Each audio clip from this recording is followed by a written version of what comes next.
snow cone? Oh, I buy them from companies around the world. I'm getting a roller coaster next to go over there.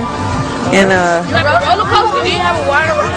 I'm gonna do that. I'm gonna build a water park on the other side of this mountain. You got a water park? No, we're going to. I built it. So you can come in your swimsuit. Michael, can we go on any ride? Yeah, sure. What the children wanted, they got, and everything was free. And for a day, Jackson got to be one of them.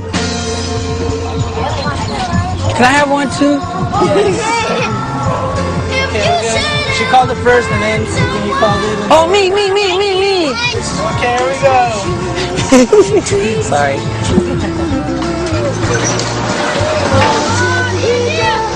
The problem was, I, like everyone, knew that 10 years ago, children were being invited to sleep over at Neverland.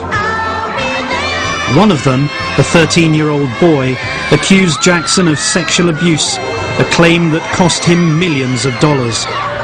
I'd assumed that now he'd be more cautious. But to my utter astonishment, I discovered that children were still sleeping over, sometimes in his house, sometimes in his bedroom. And then I met 12-year-old Gavin and his brother and sister. Gavin met Jackson 2 years ago after he'd been told he was dying of cancer. Your left, right, get on down, your left. What is it, Gavin, about Michael that makes him connect so well with children? What is it? Because he's really a child at heart. He acts just like a child. He knows how a child is. He knows what a child thinks. See, because I think that you don't necessarily have to be a child just because society says 18 and up, you're adult. It doesn't really matter. You're an adult when you want to be one. Isn't that great? Not sick at all. No more cancer. All gone. All gone. He's taller than me now. When they told him he was going to die. Isn't that great? They told my parents to plan for his funeral because there was no chance. They told your parents to plan for his funeral. For his funeral. They told he wasn't gonna grow. He wasn't gonna be able to have kids. I got a growth spurt. He had growth spurts during chemotherapy. I went from 4'10" to 5'4". See, medicine don't know it all, do they? According to Gavin, it was Michael's friendship and support that helped him beat the cancer. They've remained close friends ever since. I was running to my When you stay here, do you stay in the house? Does Michael let you enjoy the whole premises? There was one night I stood in there, I asked him if I could stay in his bedroom. And he let me stay in the bedroom. And I was like, Michael, you can sleep on the bed. And he was like, no, you sleep on the bed, sleep on the bed. We're like, no, you sleep on the bed. And then he finally said, okay, if you love me, you sleep on the bed. I was like, oh man. And so I finally slept on the bed. But it was fun that night. I slept on the floor. I wasn't sleeping bag. No, he packed the whole mess of blankets on the floor.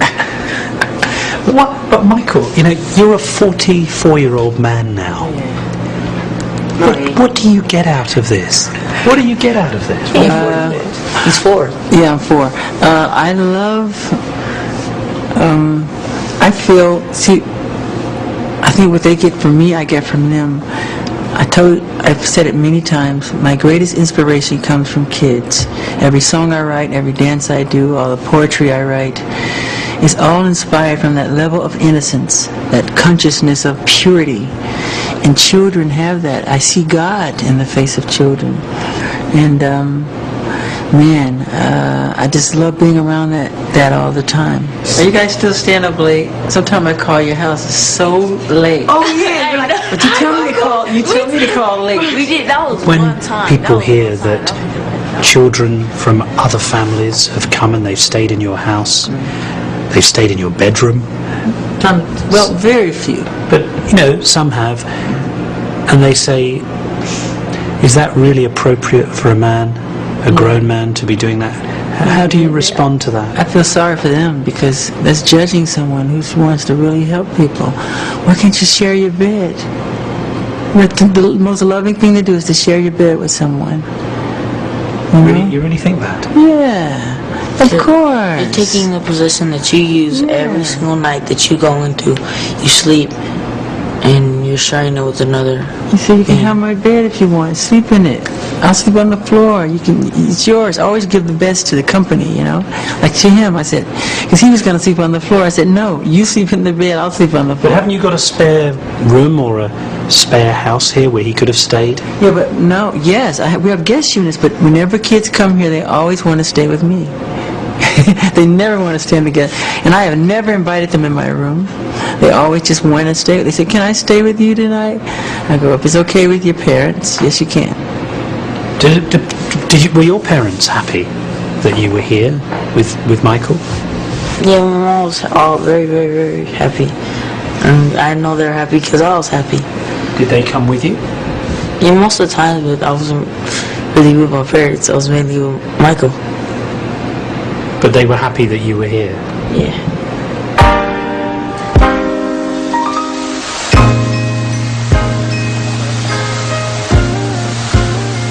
I felt very uneasy after this conversation.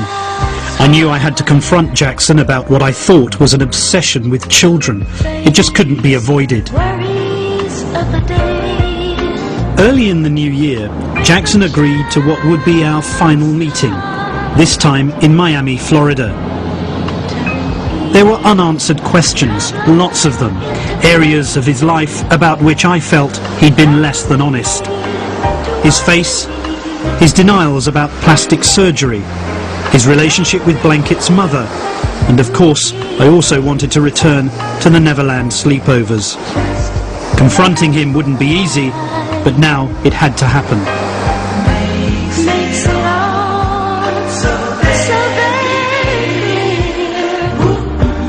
As we prepared for the interview, the atmosphere was unusually tense. This time, Jackson had flown in his own lighting expert. Maybe there was a reason for that. Cosmetic surgery was to be the focus of some difficult questions. When we were talking some time ago, you talked about how when you went through adolescence, Yeah, you had a terrible time. yeah. And in fact, I had a look at some pictures of you during that period. And you did have a lot of spots. Yeah. Yeah. One of the things that you've clearly used to overcome this is changing your appearance. You've kind of, you know, you've physically changed, haven't you? The photographs of you, if I look at them, No, it's called adolescence. It's called growing and changing. Yeah, but even the shape of your face has changed. No, it has not. I've had no plastic surgery on my face, just my nose. It helped me breathe better so I can hit higher notes. But are you, Michael, are you honestly saying that you've only ever had one operation? 2, You've had 2? as I can remember. Yeah, just 2. But if I look at some of the photographs of you in your adolescence... Yeah, I changed. People change. But even after, when you did the Thriller album, your lips are very different now to what they were then. But they do look different. No, sorry. You don't Same think lips. so? Nope. But you know, on a serious point, in some ways I can understand it, because... I'm happy with my lips. No, but forget the lips, but specifically, but... And everybody in Hollywood get plastic surgery. Plastic surgery wasn't invented for Michael Jackson. No, I'm not suggesting it was Everybody invented gets for it. Michael Jackson, but what I'm saying is, sometimes people go too far. Sometimes, if they've got a lot of money, and they have an opportunity, sometimes they can think, oh, I'll do things, especially given your childhood. I mean, while we've talked, I've begun to understand how difficult that was for you, how unhappy you were as a child. Yeah. As an adolescent, how unhappy you were about your appearance. You told me in Neverland that your father used to insult you.